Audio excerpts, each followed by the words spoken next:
Good morning family, welcome back to Dipriya's blog. আজ আবার নতুন একটা দিনের নতুন ব্লগ নিয়ে চলে এসেছি। আজ দিনটা ছিল সানডে। সানডে মানেই কিন্তু ছুটির দিন। আজ রিশুর পাপা দাদু সবারই ছিল ছুটি, কিন্তু আমাদের মেয়েদের কবে সানডে হবে? আমাদের মেয়েদের কি ছুটি আছে? আমাদের কি কোনো সানডে হবে? না, আমার তো মনে হয় আমাদের কোনো ছুটি নেই, কোনো সানডে হবে না। তাই সকাল সকাল উঠে লেগে পড়েছিলাম কাজে। সুন্দর করে প্রথমেই ঘরটাকে গুছিয়ে ফেলেছিলাম। সানডে বলে আজকে কিন্তু বেশ লেট করেই ঘুম থেকে উঠেছিলাম। কাজের কোনো তাড়া ছিল না আজকে সকালে, তাই একটু লেট করেই ঘুম থেকে উঠেছিলাম। তারপর আস্তে আস্তে টুকটুক করে ঘরের কাজকর্ম সারছিলাম। আজকে কিন্তু তারপর ছিল একটা নেমন্তন্ন বাড়ি, মানে আজকে আমাদের ছিল একটা শ্রাদ্ধ বাড়িতে নেমন্তন্ন। তো সেখানেও দুপুরবেলা যেতে হতো। তারপর আস্তে আস্তে সকালের খাবার বানানো স্টার্ট করলাম। আর এখানে দেখো, তোমাদের দাদা ভাই সকাল সকাল আমার জন্য কিন্তু আখের রস নিয়ে চলে এসেছে। আখের রস খেতে কিন্তু আমি ভীষণ ভালোবাসি। আর এইদিকে আমি কিন্তু সকালের খাবার রেডি করা স্টার্ট করে দিয়েছিলাম। আমার অলমোস্ট কিন্তু খাবার রেডি। এই দেখো, আজকে সকালে বানিয়ে ফেলেছিলাম ছোলা বাটোরা, সাথে ছিল ব্রেড।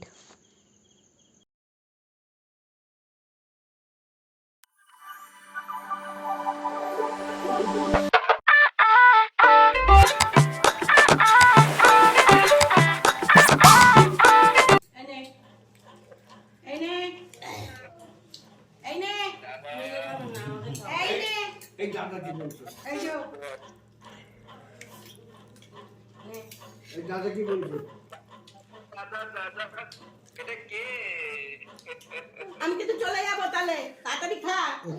চামচটাকে সারা গায়ে মাখাচ্ছে সবার। আরে চামচ কেন মাখাচ্ছিস? আমি খাই নিলাম, এই যে এইদিকে বাবা খাচ্ছে আর ওইদিকে শাশুড়ি মা কিন্তু ব্রেড সেঁকে ফেলছে। আর ওইদিকে আমার বর্মশাইকে দেখো, বর্মশাই আজকে কাজে লেগে পড়েছে, মাংস ধুচ্ছে। আজকে সানডে, তাই সবাই বাড়িতে আছে। আর সবাই যখন বাড়িতে থাকে একসাথে বসে খাওয়া দাওয়া করার কিন্তু মজাই আলাদা। ভীষণ ভালো লাগে সবাই একসাথে মিলে বসে গল্প করে করে খেতে, খুব ভালো লাগে। সানডে একসাথে ব্রেকফাস্ট, একসাথে লাঞ্চ সব একসাথে হয়। তারপর আমরা বেরিয়ে পড়েছিলাম মার্কেটে, কারণ আজকে একটা শ্রাদ্ধ বাড়ির ইনভিটেশন আছে, তোমাদেরকে আগেই জানিয়েছি। তো সেই উদ্দেশ্যেই কিছু কেনাকাটা করার আছে, সেই জন্য আমরা চলে গেছিলাম মার্কেটে।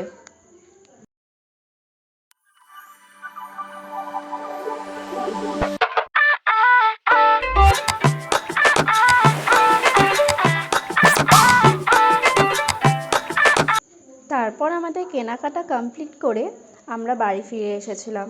বাড়ি ফিরে এসেই স্নান টান করে একেবারে রেডি হয়ে গেছিলাম। রিশু কিন্তু এর মধ্যেই ঘুমিয়ে পড়েছিল। এই দেখো, আমরা একদম রেডি যাওয়ার জন্য, আর পিছনে রিশু ঘুমাচ্ছে। এখন মশার যা উৎপাত, তাই মশারি টাঙানো একদম কম্পালসারি। দুপুরে ঘুমালেও ওকে ফুল মশারি টাঙিয়েই ঘুম পাড়ায়। তারপর আমরা বেরিয়ে পড়েছিলাম দুপুরে ভোজন করার উদ্দেশ্যে। ওই দেখো, বর্মশাই আগে আগে চলে যাচ্ছে। তারপর আমাদের দুজনকার মধ্যে লড়াই চলছিল, কে গেট বন্ধ করবে, কে দরজা বন্ধ করবে। তো ফাইনালি আমিই লড়াই জিতে গেছি। আর এই দেখো, বর এখানে গেট আর দরজা বন্ধ করে ফাইনালি বেরিয়ে যাচ্ছে। আমরা যেখানে যেতাম সেই জায়গাটা কিন্তু একদমই কাছে, এই যে সামনে এগিয়ে ফার্স্টের বাড়িটাতে, তো একদম কাছে ছিল, তাই হেঁটে হেঁটেই চলে গেছিলাম। যেই বাড়িতে যাচ্ছিলাম সেই বাড়িতে একটা ছোট্ট পুচকি মেয়ে হয়েছে। মেয়েটা কিন্তু সবে 1 মান্থের, সেই জন্য ভেতরে ঢুকে আর কোনো প্রকার ভিডিও করিনি। তারপর ডাইরেক্ট চলে গেছিলাম খাওয়া দাওয়া করতে। তারপর সন্ধেবেলা আমি আর রিশু একটু খেলে নিয়েছিলাম। আজকের ভিডিওটা কিন্তু এই পর্যন্তই।